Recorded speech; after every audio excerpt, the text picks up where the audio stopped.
Hey, welcome back to Score on Business, and we're still with Cheryl Farrar of White Fawn Farm. So, Cheryl, we've been talking about equine therapy. How did you learn about equine therapy, and what caused you to want to start a nonprofit? Some very dear friends of mine had a child that was diagnosed with autism, and I had no idea what that was. And I started doing research, and I was babysitting for them, and got very attached to this young girl, and just started seeing what kinds of things were available for her as she got older. And I started talking to, I didn't have horses at the time. There was a gap in my life where I didn't have horses, which was not as pleasant as when I do have them.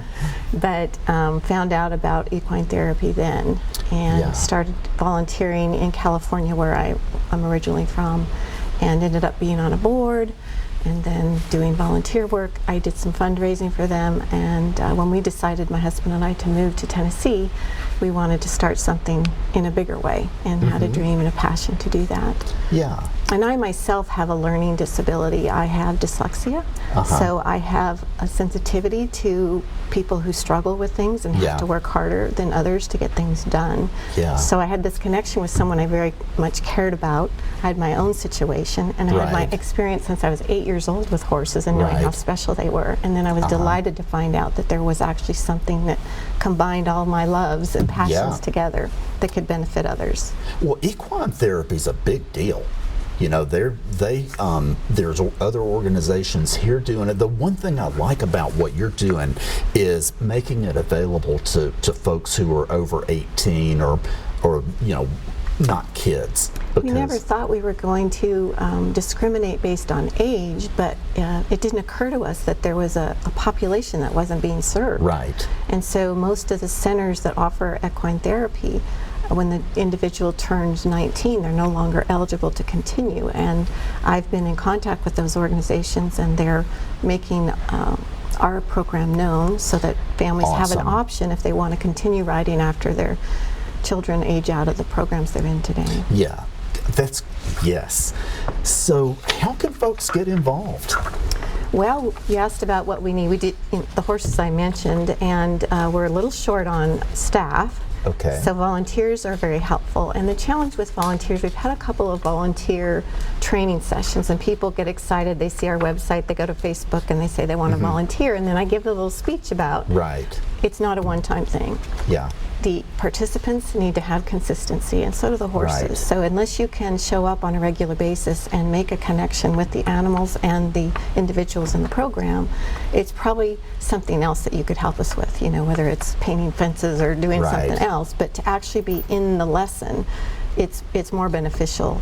And that's who everyone. you really need. And that's who we need. Right. So maybe retired people could be a good fit there. They actually would be, because I think, especially coming out of a schedule and a routine, it's something that they can count on doing, and maybe are a little bit more reliable because they don't have the activities that younger people have. Maybe like proms and football games and all of that tend to get in the way of a commitment as a volunteer. So when volunteers and I guess they can learn more at whitefawnfarm.org. That's correct.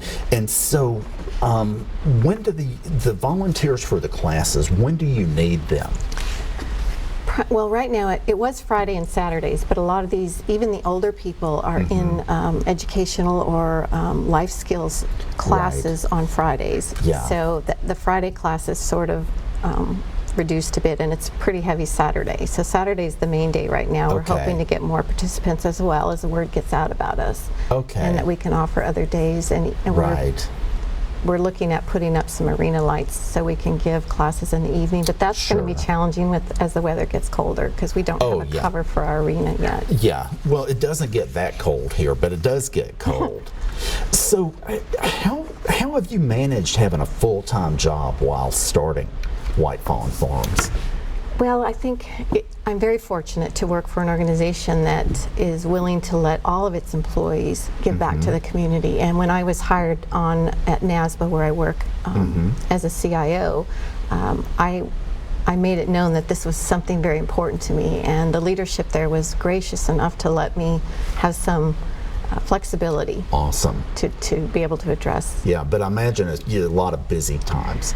Yeah, and and I think the program has grown slower because for the first 3 years that I was with NASBA, I was brand new. There was a lot to do. There's still a lot to do. Yeah. But, I didn't feel like I could take advantage of that, and so I was trying to run the program, build it on the weekends. And well, great things take a while. 10 years from now, it'll be awesome. Right. That's right. Thank you so much for being with us. It was my pleasure. Thank you for having me. And ladies and gentlemen, we're going to take a quick break and we'll be right back. Okay, thank you.